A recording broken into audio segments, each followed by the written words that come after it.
الحمد لأهله والصلاة على أهلها وبعد. محترم او معزز ورونو، د عقایدو اړونده د روانو درسونو په سلسله کې نن د اسلام واجبونه تر بحث لاندې نیسو. د اسلام لپاره مشهور 10 واجبات دي. د اسلام لومړنی واجب سرسایه ورکول دي، او دغه سرسایه په قرآن او احادیثو ثابته ده، لکه چې الله جل جلاله فرمایي: قد افلح من تزکا وذکر اسم ربه فصلى.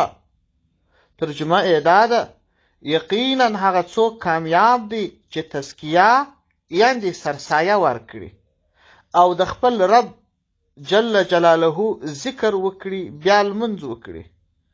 عبدالله ابن عباس رضی الله عنهما دغه آیت په تفسیر کې لیکي: د تزکیې څخه مراد په دغه آیت کې چې ذکر شوی ده د عیدګاه تر لمانځه مخکې د کوچني اختر سرسایه ده، او د لمانځه څخه مراد چې په دغه آیت کې ذکر شوی دي د اخترو لمونځونه دي. همدا ډول یو روایت کې راځي: وعن ثعلب بن صغير رضي الله عنه قال: خطبنا رسول الله صلى الله عليه وسلم وقال في خطبته: أدوا عن كل حر وعبد وصغير وكبير نصف صاع من بر أو صاعا من تمر أو صاعا من شعير. د ثعلبه رضی الله عنه څخه روایت دی.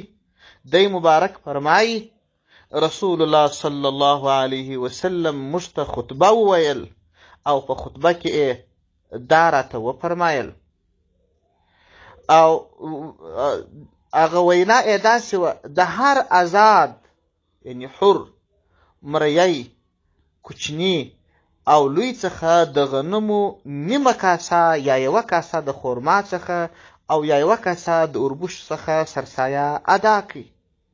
همدا ډول هدایه لیکي اول جلد صفحه 109. وایي دغه حدیث چې تیر سو، وایي دغه حدیث په ډول سره واجبوالی ثابتیږي، یعنی دا چې د هر شي په اړه پورتنی یا په دغه ډول حدیث راغلی وي هغه شی واجب دی. نو څرنګه چې د سرسایه په اړه دغه حدیث یا خبری واحد راغلی دی، نو سرسایه واجب ده. دا چې سرسایه نو پر چا باندې واجب ده، د چا څخه ده، دا د فقه شریف مسائل دي. د عقایدو په بحث کې تر بحث لاندې نه نیسو. د خیره سره که الله ژوند را کړی و د هغه درسو سلسله به روانه وي انشاء الله العزیز. د ژوند په هر اړخ کې کله چې بیا فقه شریف ته ورسېدو، د رمضان المبارک میاشت وه، د هغه احکامو خلاص کړل، بیا به د سرسایه پر احکامو هم راځو. د اسلام دوهم واجب قربانی کول یا اختری کول دي. الله جل جلاله په سورة کوثر کې فرمایي: فصل لربک وانحر. نو لمونځ وکړه، یعنی د اختر لمونځ وکړه. حلالېده نحر وکړه، یعنی د اوښ حلالېده د اختر په ورځ. په دغه آیت کریمه کې چې د لمانځه ذکر شوی دی، د ځینو مفسرینو په خبره د اختر لمونځ ځینې مراد دی. د نحر یا دغه حلالېدل چې په نحر باندې تعبیر شوي دي، د دې څخه مقصد اختری یا قرباني ده. که څه هم په دې آیت کریمه کې یوازې رسول الله صلی الله علیه وسلم ته امر دی، خو کله چې پر پیغمبر باندې واجب سو لازمي ده چې پر امت به هم واجب وي، ځکه رسول الله صلی الله علیه وسلم فرمایي: ان اول ما نبدأه من يومنا هذا ان نصلي ثم نرجع فننحر فمن فعل هذا فقد اصاب سنتنا. رسول الله صلی الله علیه وسلم فرمایي: وای په دې ورځ زموږ لومړنی کار دا دی چې لمونځ به کوو، بیا به اختری کوو. که چا دا کار وکړي نو زموږ تګلاره یې خپله کړل. په بل حدیث کې راغلی دی، رسول الله صلی الله علیه وسلم فرمایي: من وجد ساعة ولم يضح فلا يقربن مصلانا. یعنې څوک چې توان د اختري پیدا کړي او اخترۍ ونه کړي زموږ د لمانځه ځای ته دې نه رانږدې کېږي یا دې نه دې راځي. د دې حدیث څخه معلومیږي چې څوک د اختري کولو توان لري اخترۍ ورباندې واجب دی.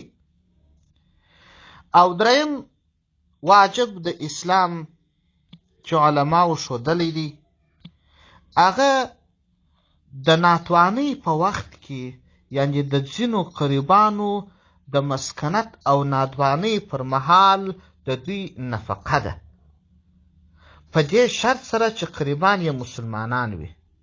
خو دا شرط په اصولو مور پلار نیکه او انا او پرو اولادونو کې شرط نه دی.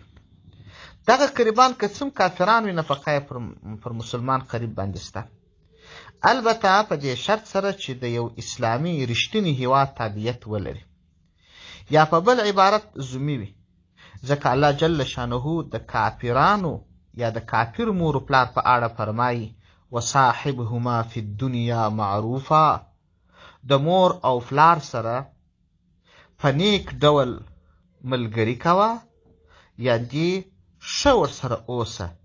په دې آیت د مور او پلار د هغه مور او پلار په اړه نازل سوي دي چې هغوی کافران وي.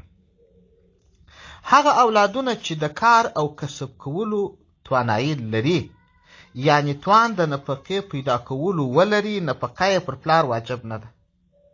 د کافرې میرمنې نفقه هم پر خاوند باندې واجب ده، په دې شرط سره چې کتابیه وي یعنې د اهل کتابو څخه وي لکه یهودي یا عیسوي، مشرکه به نه وي لکه مجوسي یا هندواني، ځکه د مشرکې ښځې سره نکاح کول روان نه دي. الله جل شانه فرمایي وعلى المولود له رزقهن وکسوتهن بالمعروف، د ماشوم پر پلار باندې نفقه او جامه د خپلو ښځو ستا په نیک ډول سره. په دې آیات کریمه کې الله جل شانه د میرمنې د نفقې ورکولو امر کړی دی. د مسلمانې او کافرې ترمنځ توپیر نه دی ښودلی، بلکې هره ښځه چې نکاح ورسره روا وي نفقه یې پر خاوند واجب ده. همدا ډول رسول الله صلی الله علیه وسلم فرمایي ولهن علیکم رزقهن وکسوتهن بالمعروف، ستاسو د میرمنو پر تاسو باندې نفقه د دوی او جامه د دوی لازمه ده په نیک ډول سره. همدا ډول فتاوای هندیه لیکي ويجبر الولد المؤسر على نفقة الأبوين المعسرين مسلمين كانا أو ذميين قدرا على الكسب أو لم يقدرا. شتمن زوی به اړ ایستل کېږي چې د خپل ناداره مور او پلار نفقه ورکړي مسلمانان وي او که ذمیان وي، د کسب کولو جوګه وي او که نه وي. ذمیان دې ته ویل کېږي چې د اسلامي هیواد تابعیت د اسلامي اصولو سره سم ولري، او که ذمیان نه وه بلکې و اسلامي هیواد ته په پاسپورټ راغلي وه نفقه یې پر اولاد نسته. ځکه فتاوای هندیه لیکي وای بخلاف الحربیین المستأمنین، د هغه مور او پلار حکم په دغه ډول نه دی چې و اسلامي هیواد ته په پاسپورټ راغلي وي یعنې نفقه یې پر اولاد باندې نسته. فتاوای هندیه په جلد اول صفحه 555 کې یو مسله راوړي وإن كان للرجل المعسر زوجة ليست أم ابنه الكبير لم يجبر الابن على أن ينفق على امرأة أبيه. کچیر یو سړي میره درلوده، د مور پرته د پلار بله میرمن یې درلوده او پلار یې ناداره و، پر زوی باندې د پلار د دغه میرمنې نفقه نسته. بله مسله د دغه مسلې په تعقیب راوړي که پلار ناداره و داسې کوچني اولادونه یې درلوده چې محتاجه وه او یو لوی زوی یې درلودی چې شتمن و، نو دغه لوی زوی به اړ باسي چې د پلار او کوچني اولادونو نفقه یې ورکړي. دا د اسلام د مبارک دین د عقایدو د درس اړوند بل درس و کم چې پکښې د اسلام 3 واجبونه شرح سول. 7 دانې واجبات د اسلام نور پاتې دي، هغه به انشاء الله باذن الله فراتلونکي بحث کې یا فراتلونکي درس کې تر بحث لاندې ونیسو. وما توفيقنا إلا بالله. سبحانك اللهم أشهد أن لا إله إلا أنت أستغفرك وأتوب إليك.